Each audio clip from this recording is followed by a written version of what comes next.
Hey, today I am here with Carly Schaffner, who writes for Forbes Wheels. Yes, Hey, I Carly. do. Hi. Carly and I have been driving the brand new Infiniti QX60. Their 3-row SUV. It's been updated quite a bit, and we've taken it out here on the roads in Northern California. So the interesting thing about this launch is that they have a very definite target customer. They've even given her a persona. Her name's Claire. Claire is a professional working mom. Kids, it fits this car very well. And I think it's interesting that they picked such a specific persona for this car. Yeah, absolutely. And I think that what's important is that they're putting people inside the vehicles to drive them that can relate with this woman, Claire. For sure, because we're both working moms. Yes. We have kids and their friends that would get in the back of this car and maybe fill up all 3 seats, 3 rows. Yes, 3 rows, which I did get in the back, in the way back, and it was impressive. And it wasn't too squished. 5'9". 5'9". So Carly's pretty tall. I'm 5'5". I fit fine. Yes. Most places. So yes, it's not a big deal for me. Yes. So talk about when we were driving it. How did you feel about the ProPilot Assist and the lane keeping and all that kind of stuff that we tested out? Right, so ProPilot Assist is a combination of adaptive cruise control and lane keep. So it's basically a tool to help drivers fight fatigue in traffic or on long road trips. And it's an enigma because we don't really know if anybody knows how to use it or if they use it at all. But we use it. I myself am addicted to adaptive cruise control. And then when pairing it with the lane keep assistance, it's always kind of touchy because you never want the car to overtake what you're doing.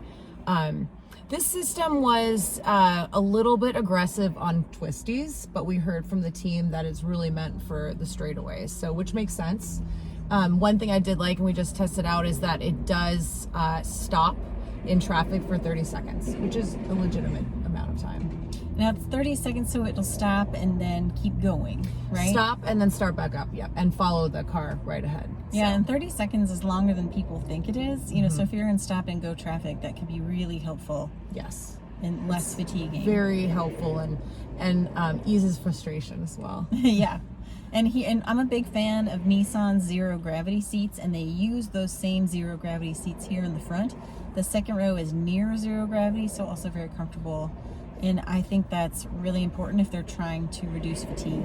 These also have the massaging seats. Yeah, massaging seats. Standard across the line, did they say, or just on this? I think it's definitely standard with the autograph. Yeah, but I think which it's is the top. Like yeah, and something interesting too is that they decided to only include captain's chairs as standard, but not optional on any of the other trims, just on this top tier trim. So that might be a bottleneck for them. We'll see. I think it could be too, because some people want the captain's chairs but might not want all the other luxurious stuff. Right, exactly. And then also something that's cool is right behind us there's a center console, and it pops out so that the pathway to the back is more open for little bodies trying to make their way all the way. And then I think personally, and I've now expressed to everybody, that for daily driving I would probably have that out of the car, and then for road trips back in. I would too. It makes it almost like a minivan. Yes. You know, because you can climb in. But also I like the one button touch for these second row seats that just pushes that seat forward real easily. Any small kid could do it. Yeah. And climb in. I know. I can't even say how many times I've watched my son fight with the second row seats, so a power button is definitely helpful. One thing that I know that they've worked on is the infotainment, the telematics, the connectivity, all very good, except that I think it's really missing the tuning button. Yes, that's something I don't even notice because I just hook up to Apple CarPlay right away. Yeah, and I am a grazer. You know, I'm a grazer on different stations. I look for it in every vehicle, and I'd like to be able to at least scroll through real easily. It's not as easy as I want it to be if I'm just skipping around. Yeah, and that was something good for us to compare because we're different in our approaches. One thing in terms of climate control, which is also part of the screen system up here, is they do have an AC button, so you can control for, I'm based in Southern California, you're obviously in hot weather as well. So when you get in the car, you do not want to be sweating trying to dig through screens to turn the AC on. So I do like how they have the button, but I think this panel will take some getting used to, especially since it's got just the haptic versus the actual button.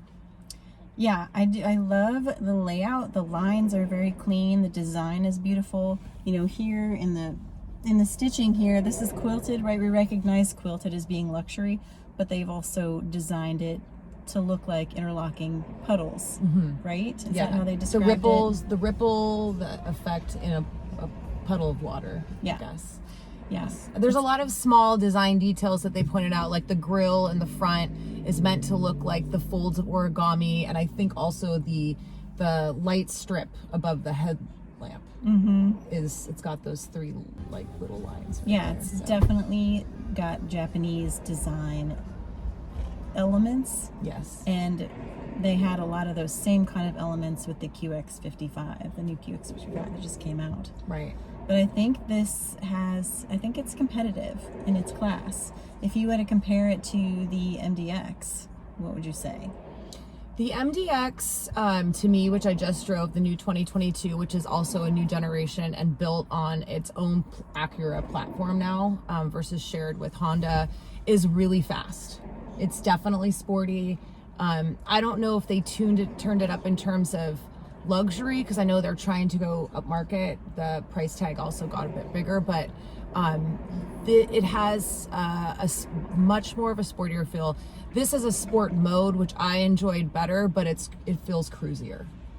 This one feels cruisier? Yes. The QX60 feels a bit floatier, a bit like how they want it to be, easy. So I think that for women or drivers who want a more technical or sporty oriented drive, the MDX will stand out. Okay, so Carly, last question. Do you think that this targets Claire, the professional working mom, the way Infiniti intends? Yes, I definitely do.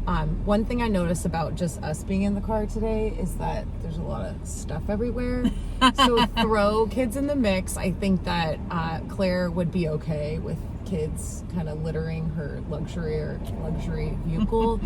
I think sometimes when you get too high up in the market, that persona might be a little bit more anal retentive about keeping the car clean or wanting to wipe down the seats or all that stuff. So I think there's definitely a livability in this car. It's easy. Road trips would be great. I mean, ours was broken up today, but I would definitely want to take it on a long drive. I think it would be really comfortable, especially with the massaging seats. Agreed. Yes. That's our impression. Take it or leave it. Bye. Talk to you soon.